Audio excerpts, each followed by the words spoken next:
Yahobu, Bapak Ibu Pendeta, Sinenge, Majelis dan warga Gereja Amin, ini adalah channel YouTube Sinode Gereja Amin. Karena itu, bagi yang mencintai Gereja Amin, tontonlah, subscribe, like, dan bagikan. Gereja Amin yang tangguh, mandiri, dan peduli. Tuhan Yesus memberkati.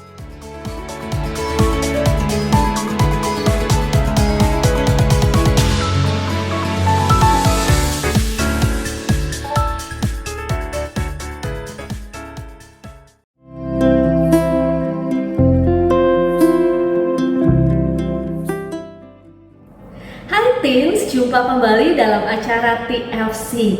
Kali ini kita akan menyimak tulisan Ibu Eli Dia Praptanti, SSC Teol MA dalam buku renungan Teens for Christ dengan judul Tertipu oleh Dosa, berdasarkan Roma 7 ayatnya yang pertama sampai ke-12 bersama saya Claudia Amanda Maria Chan.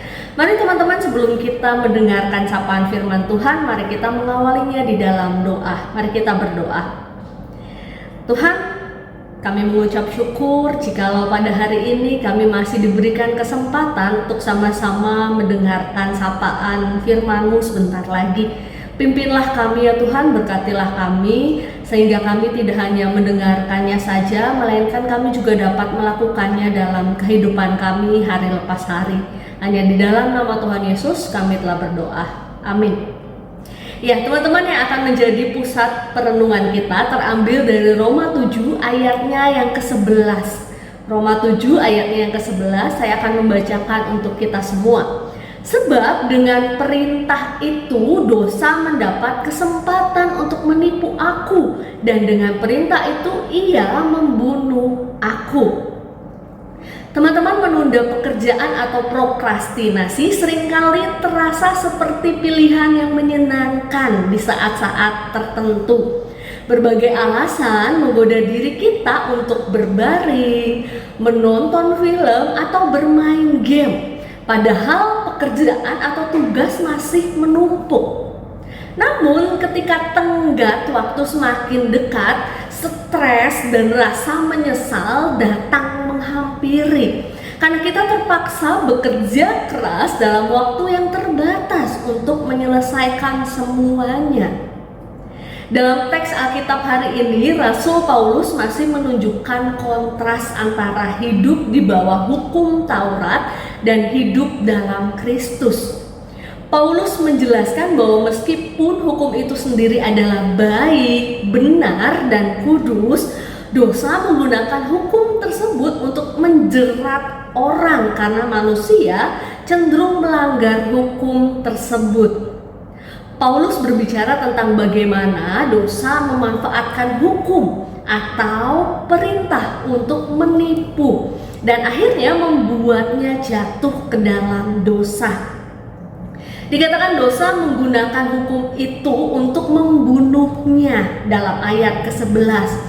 Dosa menggunakan hukum sebagai alat untuk menggoda manusia agar melanggarnya.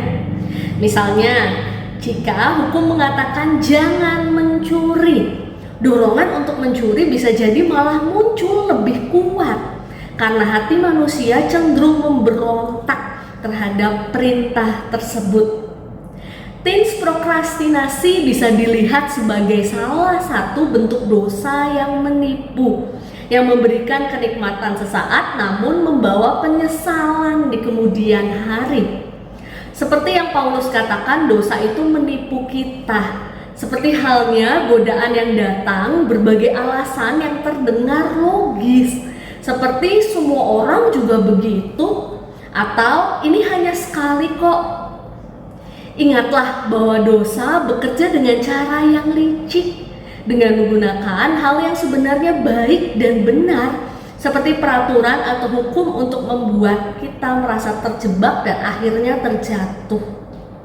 Dosa menipu kita dengan cara-cara yang tampak mudah atau menyenangkan, tetapi akan berujung pada penyesalan. Jangan tertipu oleh dosa. Amin. Mari kita berdoa. Tuhan, terima kasih sekali lagi kami diingatkan Tuhan agar kami menjadi anak-anak-Mu yang waspada. Ketika ada suatu peraturan, harusnya peraturan itu kami taati ya Tuhan, bukan kami langgar atas godaan atau kami ingin tahu bagaimana kalau hukum tersebut dilanggar. Ajarkan kami Tuhan untuk taat kepada setiap perintah, kepada setiap aturan, bahkan kepada firman-Mu. Ketika perintah atau firman-Mu melarang itu semua, ajarkan kami untuk taat dan setia menaati itu semua ya Tuhan. Berkatilah masa muda kami Tuhan, jadikan kami anak-anak muda yang taat kepada perintah-Mu. Hanya di dalam nama Tuhan Yesus kami telah berdoa. Amin. Demikian renungan kita pada hari ini. Jangan lupa subscribe, like, dan juga bagikan kepada yang lain. Tuhan Yesus memberkati kita.